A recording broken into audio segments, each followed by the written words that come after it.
नमस्कार, आप देख रहे हैं हमारा YouTube चैनल गौतम नवाचार। आज के इस वीडियो में हम निष्ठा प्रशिक्षण प्रथम चरण के कोर्स 1, 2 और 3 के प्रश्नोत्तर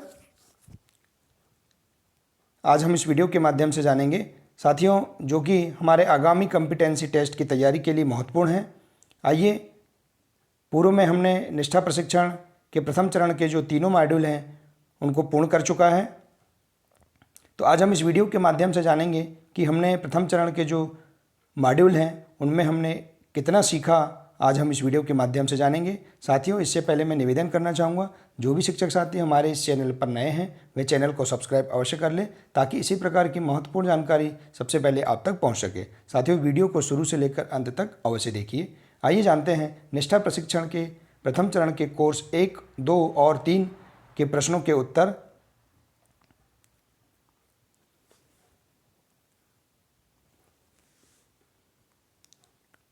निष्ठा प्रशिक्षण कोर्स 1, 2 और 3 प्रश्नोत्तरी, जो कि आगामी योग्यता परीक्षण की तैयारी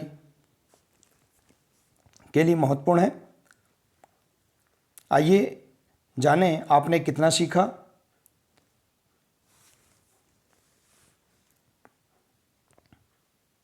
देखिए, यहाँ पहला प्रश्न दिया है, बच्चों को निःशुल्क और अनिवार्य शिक्षा का अधिकार आरटीई अधिनियम कब अधिनियमित किया गया और कौन से वर्ष में लागू किया गया। यहाँ 4 ऑप्शन दिए हैं। इन 4 ऑप्शन में से आपको एक सही आंसर बताना है। देखिए, पहला ऑप्शन दिया है वर्ष 2009 में अधिनियमित किया गया और अप्रैल 2010 से लागू हुआ। दूसरा ऑप्शन है 2008 में अधिनियमित और अप्रैल 2009 में लागू हुआ। तीसरा ऑप्शन है वर्ष 2009 में अधिनियमित और अप्रैल 2009 में लागू हुआ। और चौथा ऑप्शन है वर्ष 2008 में अधिनियमित और अप्रैल 2009 में लागू हुआ।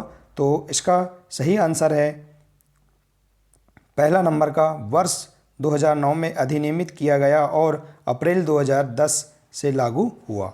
तो इस प्रकार से पहले प्रश्न का आंसर हुआ।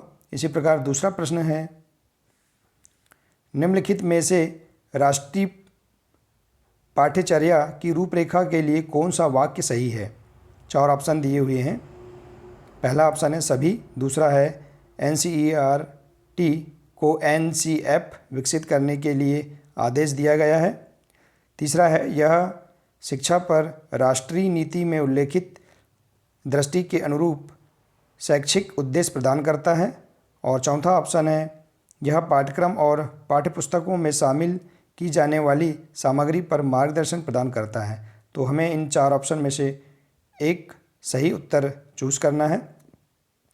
तो इसका सही उत्तर है तीसरा, यह शिक्षा पर राष्ट्रीय नीति में उल्लेखित दृष्टि के अनुरूप शैक्षिक उद्देश्य प्रदान करता है। आइए अगला प्रश्न देखते हैं। अगला प्रश्न है तीसरा, भारत में शिक्षा पर पहली और दूसरी राष्ट्रीय नीति को किन वर्षों में तैयार किया गया था। प्रश्न हम सही से पढ़ेंगे। भारत में शिक्षा पर पहली और दूसरी राष्ट्रीय नीति को किन वर्षों में तैयार किया गया था। 4 ऑप्शन दिए हैं, 1966 और 1992 में। दूसरा ऑप्शन है 1968 और 1986 में। तीसरा है 1967 और 1989 में। और चौथा है 1986 और 2019 में। तो इसका सही आंसर है 1968 और 1986 में। 1968 में पहली राष्ट्रीय शिक्षा नीति और 1986 में दूसरी राष्ट्रीय शिक्षा नीति तैयार की गई थी। अगला प्रश्न है, इन सभी को छोड़कर यूडीएल सिद्धांत है। 4 ऑप्शन दिए हैं, प्रस्तुति के कई साधन, व्यवहार प्रबंधन के कई साधन, अभिव्यक्ति के कई साधन, काम करने के कई साधन। तो इन 4 ऑप्शन में से सही आंसर है दूसरा, व्यवहार प्रबंधन के कई साधन। अगला प्रश्न है, निम्नलिखित में से कौन सा कथन पाठ्यक्रम के लिए मान्य नहीं है। 4 ऑप्शन दिया है। यह भारत में विभिन्न स्तरों पर शिक्षा के लिए दृष्टि प्रदान करता है। दूसरा है, यह राष्ट्रीय पाठ्यचर्या की रूपरेखा से विकसित होता है। अगला है तीसरा ऑप्शन, यह स्कूलों में शिक्षा के उद्देश्यों को लागू करने के लिए डिज़ाइन की गई नियोजित गतिविधियों का एक समूह है। और चौथा ऑप्शन है, यह पाठ्यक्रम, पाठ्यपुस्तकों, शिक्षा शास्त्र और मूल्यांकन विधियों को शामिल किया गया है। तो इन 4 ऑप्शन में से आपको सही ऑप्शन बताना है। तो इसका उत्तर है पहला, यह भारत में विभिन्न स्तरों पर शिक्षा के लिए दृष्टि प्रदान करता है। इसका सही आंसर है। अगला प्रश्न, समान विकलांगता वाले 2 बच्चे, 4 विकल्प दिया है सभी। दूसरा है, कक्षा में शिक्षक द्वारा किसी भी हस्तक्षेप की आवश्यकता नहीं होगी, हमेशा कक्षा में शिक्षक द्वारा समान हस्तक्षेप की आवश्यकता होगी। और चौथा दिया है, कक्षा में शिक्षक द्वारा विभिन्न हस्तक्षेप की आवश्यकता हो सकती है। तो इसका सही आंसर है चौथे नंबर का, कक्षा में शिक्षक द्वारा विभिन्न हस्तक्षेप की आवश्यकता हो सकती है। अगला प्रश्न है, समावेशी शिक्षा को बढ़ावा देने के लिए निम्नलिखित में से कौन सा महत्वपूर्ण नहीं है। आइए देखते हैं, 4 ऑप्शन दिया है, इसमें आपको सही ऑप्शन बताना है। पहला ऑप्शन है,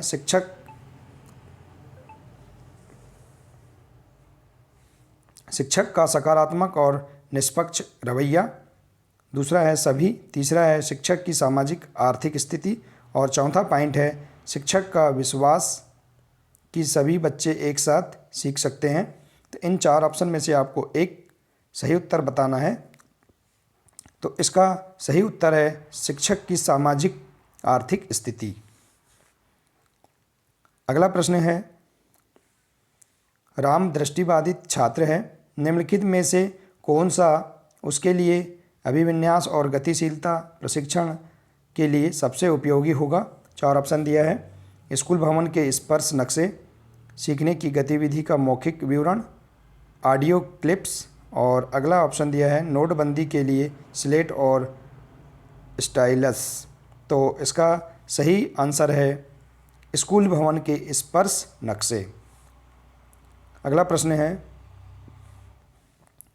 विकलांग व्यक्ति अधिनियम 2016 RPWD अधिनियम 2016 समावेशी शिक्षा को शिक्षा की एक प्रणाली के रूप में परिभाषित करता है, जिसमें विकलांगता और बिना विकलांगता वाले छात्र शामिल हैं। इनमें 4 ऑप्शन दिए, आपको सही आंसर बताना है। एक साथ सीखें और शिक्षण और सीखने की प्रणाली उपयुक्त रूप से अनुकूलित है। दूसरा ऑप्शन है, एक ही स्कूल में भाग लें लेकिन विकलांगता वाले छात्र अलग कक्षाओं में सीखते हैं। तीसरा ऑप्शन है, एक साथ सीखें और शिक्षण और सीखने की प्रणाली समान बनी हुई है। और चौथा ऑप्शन है सभी। तो इसका सही आंसर है पहला नंबर का, एक साथ सीखें और शिक्षण और सीखने की प्रणाली उपयुक्त रूप से अनुकूलित है।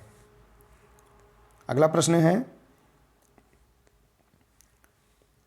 NEP 2020 स्कूली शिक्षा के मौजूदा 10-2 डिज़ाइन किस में बदलने का प्रस्ताव देता है। 4 ऑप्शन दिए हैं, इनमें से कोई नहीं। 5-3-4, 5-3-3-4 और 3-5-3-5। तो इसका सही उत्तर है 5-3-3-4, तीसरे नंबर का सही उत्तर है। अगला प्रश्न है, शिक्षक छात्रों को वास्तविक चिंता और रुचि का संप्रेक्षण कर सकते हैं। 4 ऑप्शन दिया है, उन्हें हमेशा उनका रास्ता देकर, उनके कार्यों पर सवाल नहीं उठाकर, उन्हें गतिविधियों में वरीयता देकर और आँख से संपर्क करके। तो इसका सही उत्तर है चौथा नंबर का, आँख से संपर्क करके। अगला प्रश्न है, निम्नलिखित में से कौन सा संवेदनशील शिक्षक की विशेषता है। 4 ऑप्शन दिया है, हर समय स्वयं और दूसरों की निगरानी करने में सक्षम होना, आलोचना और मूल्यांकन से आहत होना। अगला है छात्रों की आवश्यकताओं और समस्याओं के अनुरूप होना। और चौथा है स्वयं की आवश्यकताओं के प्रति सचेत रहना। तो इसका सही उत्तर है छात्रों की आवश्यकताओं और समस्याओं के अनुरूप होना। अगला प्रश्न है स्कूल या कक्षाओं में स्वस्थ वातावरण को बढ़ावा देने के लिए शिक्षकों के गुण और कौशल इस प्रकार हैं। पहला, सहानुभूति और देखभाल। दूसरा, संवेदनशीलता और आशंका। तीसरा, संवेदनशीलता और नियंत्रण। और चौथा है संवेदनशीलता और देखभाल। तो इसका सही आंसर है चौथा नंबर का, संवेदनशीलता और देखभाल। अगला प्रश्न है छात्रों के लिए शिक्षकों को कक्षा के वातावरण में सकारात्मकता को बढ़ावा देने की आवश्यकता है ताकि छात्र अनुभव कर सके। 4 ऑप्शन दिया है, सुरक्षित और स्वीकृत। दूसरा ऑप्शन है संरक्षित और अनिश्चित। तीसरा ऑप्शन है एकांत और सतर्क। और चौथा ऑप्शन है अलग और देखने योग्य। तो इसका सही आंसर है पहले नंबर का, सुरक्षित और स्वीकृत।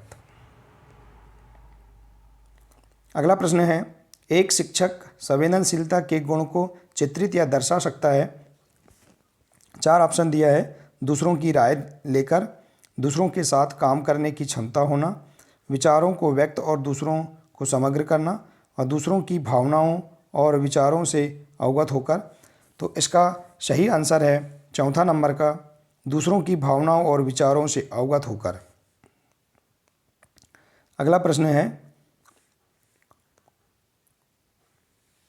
तदानुभूति है। 4 ऑप्शन दिया है, दूसरों के लिए खेद महसूस करना, अपने स्वयं को समझना, अपने और दूसरों से तर्क करना, और किसी और की तरह महसूस करना और सोचना। तो इसका सही आंसर है चौथा नंबर का, किसी और की तरह महसूस करना और सोचना तदानुभूति है। अगला प्रश्न है बच्चों के समूह के बीच द्वंद्व के मामले में आप एक शिक्षक के रूप में कौन सी युक्ति का उपयोग करेंगे। 4 ऑप्शन दिया है, मामले को अपने आप हल करने के लिए छोड़ देंगे। दूसरा ऑप्शन है आप अपने अधिकार का उपयोग करें और मुद्दे का फैसला करेंगे। तीसरा है स्कूल प्रधानाचार्य को मामले के बारे में सूचित करेंगे। और चौथा ऑप्शन है बच्चों के बीच संवाद करने में सहज बनाएंगे। तो इसका सही आंसर है चौथे नंबर का, बच्चों के बीच संवाद करने में सहज बनाएंगे। अगला प्रश्न है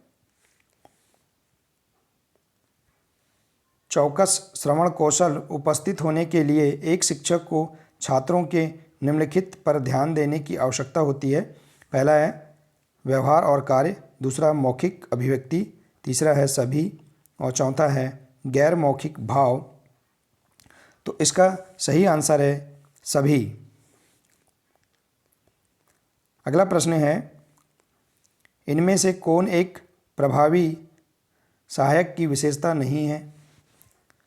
4 ऑप्शन दिया है, निर्णय लेने में मदद करना, व्यक्ति के लिए समस्याओं का समाधान करना, व्यवहार परिवर्तन को सुकर बनाना, और भावनाओं की समझने को सुकर बनाना।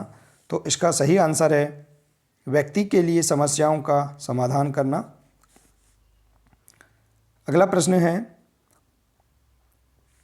किसी अन्य व्यक्ति के दृष्टिकोण से स्थितियों को देखने में सक्षम होने की योग्यता या दक्षता को निम्न रूप में जाना जाता है।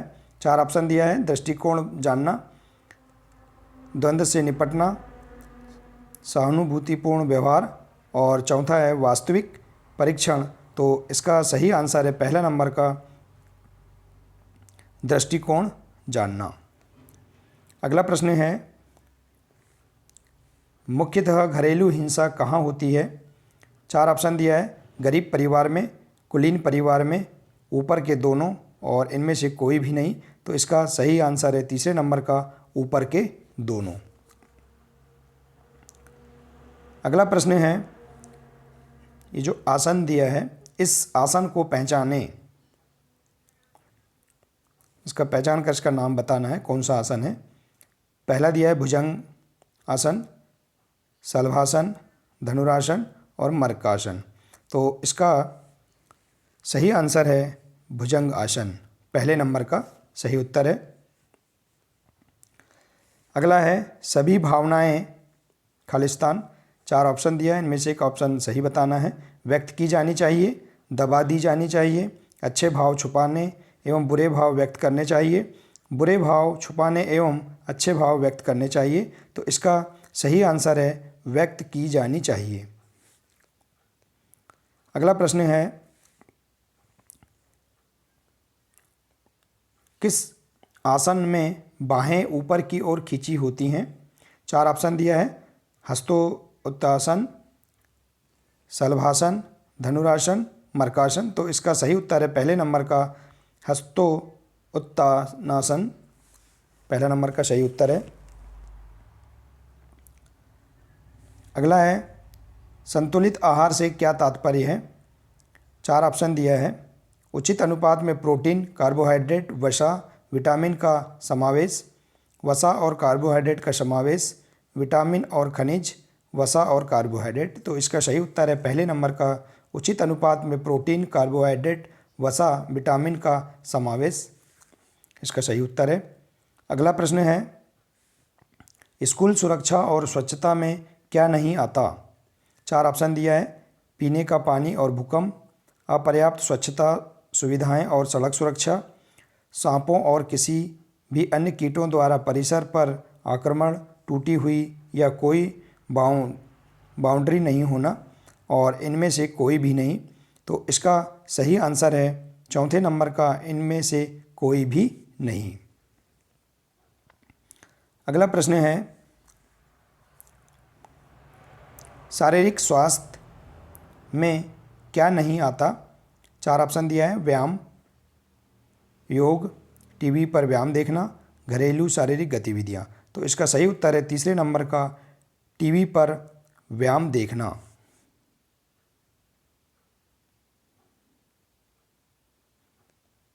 अगला प्रश्न है निम्नलिखित में से कौन सा कथन सत्य है। 4 ऑप्शन दिया है, हमारे शरीर में परिवर्तन प्राकृतिक, सामान्य और स्वस्थ होते हैं, बच्चे के बीच सभी परिवर्तन एक ही समय में होते हैं, शारीरिक परिवर्तन हमेशा मानसिक सामाजिक परिवर्तनों से पहले होते हैं, और चौथा दिया है बच्चे कभी तनाव महसूस नहीं करते हैं। तो इसका सही उत्तर है हमारे शरीर में परिवर्तन प्राकृतिक, सामान्य और स्वस्थ होते हैं। अगला प्रश्न है शारीरिक शिक्षा में किन का समेकन किया जा सकता है। 4 ऑप्शन दिया है, केवल विज्ञान और सामाजिक विज्ञान, दूसरा दिया है केवल भाषा और विज्ञान, तीसरा दिया है अतिरिक्त पाठ्यक्रम गतिविधियां, और चौथा दिया है सभी। तो इसका सही उत्तर है चौथा सभी। और अंतिम प्रश्न है इंटरनेट, गैजेट्स और मीडिया के सुरक्षित उपयोग में क्या क्या शामिल है। 4 ऑप्शन दिया है, साइबर बदमाशी या बुलिंग, अजनबियों के साथ व्यक्तिगत विवरण साझा करना, तीसरा दिया है सोशल मीडिया पर व्यक्तिगत विवरण साझा नहीं करना, और चौथा दिया है सोशल मीडिया पर व्यक्तिगत स्थितियों को नियमित रूप से अपडेट करना। तो इसका सही उत्तर है सोशल मीडिया पर व्यक्तिगत विवरण साझा नहीं करना, तीसरे नंबर का इसका सही उत्तर है। तो इस प्रकार से हमने इन प्रश्नों को जाना। यहाँ नीचे की ओर कोर्स 1 से लेकर 3 तक प्रथम चरण के जो कोर्स हैं उनके जो प्रश्न हैं, जो 10-10 प्रश्न दिए हैं तीनों मॉड्यूल में, उनके यहाँ उत्तर नीचे दिए हुए हैं। तो साथियों, इस प्रकार से हमने पूर्व में जो प्रथम चरण के तीनों मॉड्यूल के जो कोर्स कंप्लीट किए हैं उनके जो प्रश्न उत्तर हैं उनको आज हमने इस वीडियो के माध्यम से जाना। तो साथियों, आप इस प्रकार से इन तीनों कोर्स के प्रश्नों के उत्तर अपने डायरी में नोट कर सकते हैं और हमारे आगामी जो टेस्ट परीक्षा होगी उसकी तैयारी के लिए आप अध्ययन कर सकते हैं। साथियों, आपको मेरा यह प्रयास अच्छा लगा हो तो वीडियो को लाइक और शेयर ज़रूर करिए और अंत में मेरे चैनल को सब्सक्राइब अवश्य करिए ताकि और भी अन्य वीडियो आप तक पहुंच सके। नमस्कार।